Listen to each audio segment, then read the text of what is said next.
for a couple of days. It was really fun, and it was like one of our first kind of, serious like kind of bonding moments. I mean, we stayed up for a couple of days just gambling and talking and drinking, and I remember at the end of the night, we were both sitting there. We were so drunk.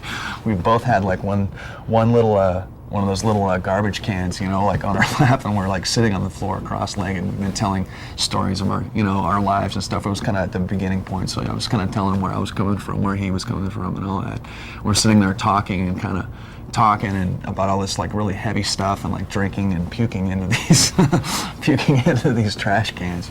But it was a really fun time, and it was just stuff like that happened all the time. Just like off the on the spur of the moment. That's great.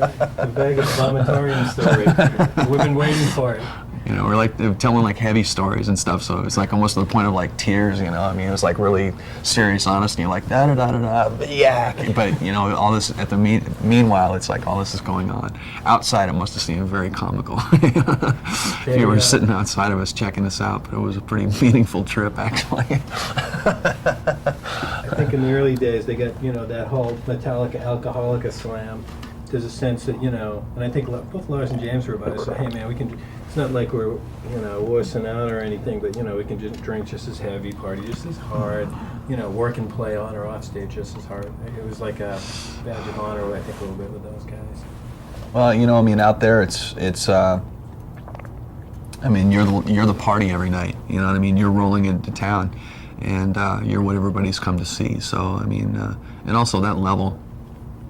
That level of adrenaline is just intoxicating in itself, and so, that just goes hand in hand, the partying that goes on, and, I mean, we've had some nights, definitely.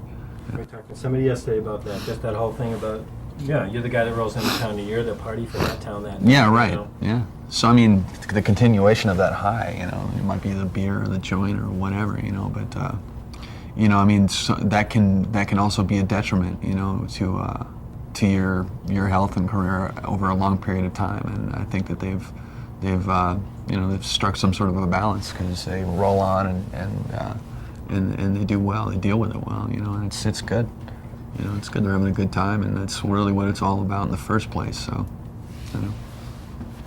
That's good. I think it's up there. Cool. Had that IRA tape that went out. Are you familiar with that whole scenario? No. Oh, okay. No.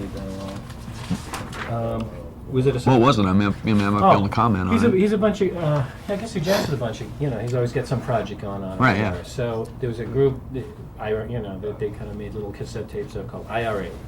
IRA. And the tape somehow ended up on radio in Los Angeles. So Lars and James kind of caught wind of it, and it's like, hey man, you don't play, that whole, hey, you don't play with anybody else, you're part of Metallica, blah, blah, blah. But the flip side of the coin is, hey, yeah, I need to do more than that to be a creative guy and be expressive. Right. And it was kind of a good cathartic thing for those guys because it was a wake-up call, and I think, a little more musical democracy when it came to load and reload and the rest of it. But if you want to, maybe that's a good thing to kind of reflect on. Just that whole, and maybe it applies to your situation. Sometimes the situation you're in musically isn't absolutely satisfying, and there are other places for that. Sure. Want to talk about that a little bit? Reflect on that. I think that well, I know Kirk and Jason over the years of especially the last few years of got more into being more involved in the music. Not that they weren't before, but just a little more, and I think that's a good thing for them as well. I've heard James and Lars both talk about it. That it's just like it's a lot more, it's a little more interesting, maybe a little more dangerous too. I mean, it's a good thing, and I think working outside of what your normal context is totally healthy, and I think that's got to be done. I know Jason jams with a lot of people. I mean, I've sat down with him in a hotel room myself, and if you ever get in a room with him, man, be prepared to stay for about 3 or 4 hours because you're not going anywhere. Just jam. I mean, he jams all the time, and that's what it's about. It's about the music, and I think early on, in a band's career, like you had mentioned previously, and I can use experiences from my own band as well. Guys get a little jealous if you do something outside, and myself included. Like when Lane did the record he did with Mad Season and McCready. I was a little pissed about that myself. It's like.